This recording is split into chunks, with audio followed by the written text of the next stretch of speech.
મારું નામ ધવલ છે. હું દિલ્હીમાં ભણું છું અને ટ્યુશન લઉં છું. મારા ગામની પડોશમાં એક ભાઈ છે જેના લગ્ન 2 વર્ષ પહેલાં જ થઈ ગયા છે. તેની ભાભી ખૂબ જ ગોરી અને પાતળી શરીરની છે. તે ઉંમરમાં મારા કરતાં નાની છે. તેઓ પણ દિલ્હીમાં રહે છે. હું ક્યારેક તેમના ઘરે જતો હતો. હોળીનો સમય હતો. મારે ઘરે જવાનું હતું. ટિકિટ ન મળી. હું ભાઈના ઘરે ગયો અને પૂછ્યું કે તમે લોકો ક્યારે જાઓ છો? તો મને ખબર પડી કે ભાઈને કંઈક કામ છે, તે નહીં જાય. અને ભાભી જશે શું? ભાભી એકલા જશે?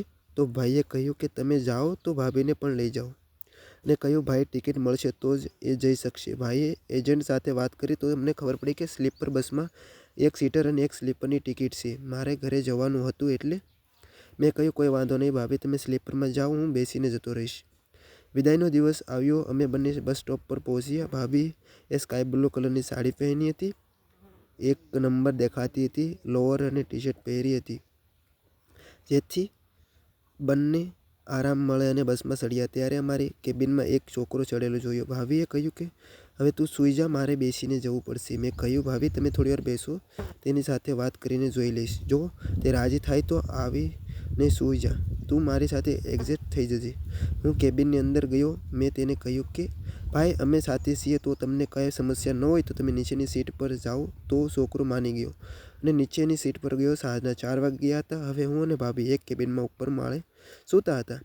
ભાભીને માથું એક બાજુ અને મેં બીજી બાજુ માથું મૂક્યું. ભાભીએ કેબિનને તાળું મારી દીધું અને પૂછતાં તેણે કહ્યું કે સામે એક માણસ હતો જે અહીં જોઈ રહ્યો હતો. બસ આગળ વધી રહી હતી. હું એસીની ઠંડી હવામાં સૂઈ ગયો હતો ત્યાં અચાનક ભાભીનો પગ મારા ચહેરા પર અડ્યો.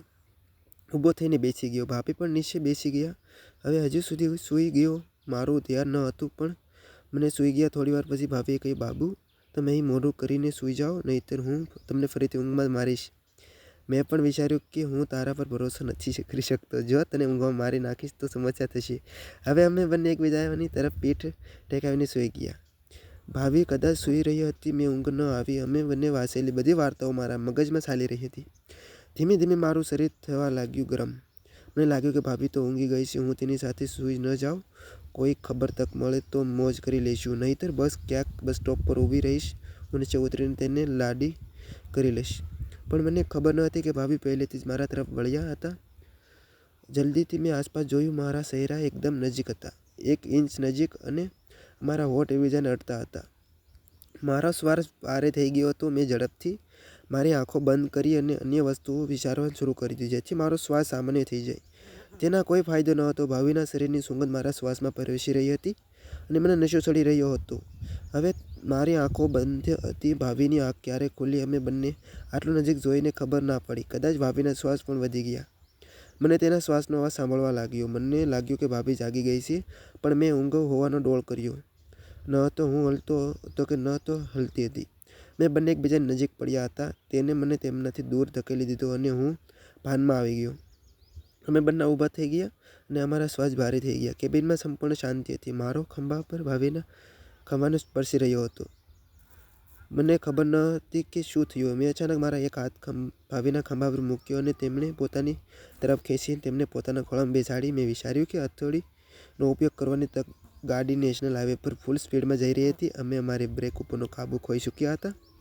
એક નવો વિડીયો ત્યાં સુધી આવશે. જ્યાં સુધી મિત્રો આગળની વાર્તા સાંભળવા માંગતા હોય તો ચેનલને સબસ્ક્રાઈબ અને વિડીયોને લાઇક કરી દેજો. મિત્રો આપણે મળીશું એક ઓર નવા વિડીયોમાં. ત્યાં સુધી આવજો મિત્રો, અને આગળની વાર્તા સાંભળવા માટે બન્યા રહેજો એન્ડ સુધી. આ વાર્તા